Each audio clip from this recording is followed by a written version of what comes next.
आज भाषा पर सियासी संग्राम सामने आया है। राष्ट्रीय शिक्षा नीति के मसौदे में 3 भाषाएं पढ़ाए जाने का प्रस्ताव रखा गया है। दक्षिण के राज्यों में, खासकर तमिलनाडु में इसका जमकर विरोध होने लगा है। तमिलनाडु की पार्टियां मोदी सरकार पर हमलावर हैं। इस सियासी तनातनी के बीच सरकार ने भी सफाई पेश की और कहा कि किसी का पर कोई भाषा थोपने का हमारा इरादा नहीं। पूरे खबर को देखिए और समझिए, आखिर भाषा पर सियासी जंग कितनी वाजिब।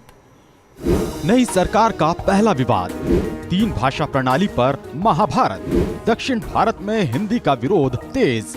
मोदी सरकार भाषा के चक्रव्यूह में फंस गई है। भाषा का रण सरकार के लिए भीषण बन गया। डीएम के अध्यक्ष स्टालिन ने मोदी सरकार को खुली चुनौती दी है। स्टालिन कहते हैं कि तमिलों के खून में हिंदी के लिए कोई जगह नहीं है।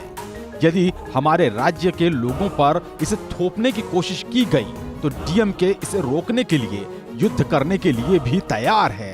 डीएमके सांसद टी शिवा के तेवर भी कुछ कम नहीं थे। புதிய கல்விக் கொள்கையை வரையறுப்பதற்காக நியமிக்கப்பட்ட குழு தன்னுடைய அறிக்கையினை புதிய அமைச்சரிடம் இன்றைக்கு ஒப்படைத்திருக்கிறது। அதில் முக்கியமாக அவர்கள் சொல்லியிருப்பது हिंदी के विरोध पर कमल हासन की पार्टी भी पीछे नहीं है। कमल हासन ने चेतावनी देते हुए कहा कि हिंदी भाषा नहीं थोपी जानी चाहिए। कमल हासन और उनकी पार्टी ने हिंदी थोपने पर सियासी महाभारत की धमकी दी है। हिंदी படத்திலெல்லாம் நடித்தவன் இந்தியா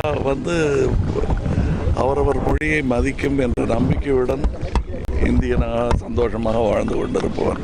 वरिष्ठ कांग्रेस नेता पी चिदम्बरम भी भाषा की सियासत में वार करने से नहीं चूके।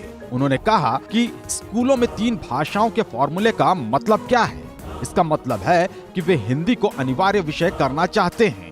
बीजेपी सरकार का असली चेहरा सामने आना शुरू हो गया है। तमिलनाडु में मोदी सरकार पर विरोधी हमलावर हैं। ऐसे में भाषा विवाद बड़ा सियासी मुद्दा बन गया है। विवाद के बाद सरकार की सफाई, किसी पर कोई भाषा थोपने का इरादा नहीं।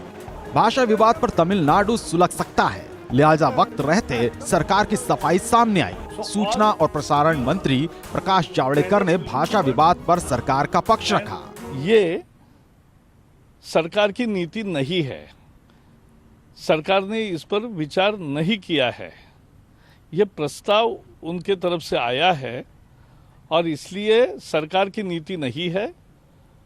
और मोदी सरकार की नीति तो हमेशा यही रही है कि सभी भारतीय भाषाओं का विकास होना चाहिए और कोई भी भाषा किसी पर भी थोपी नहीं जाएगी। राष्ट्रीय शिक्षा नीति बनाने के लिए गठित विशेषज्ञ समिति ने नया ड्राफ्ट देश के नए मानव संसाधन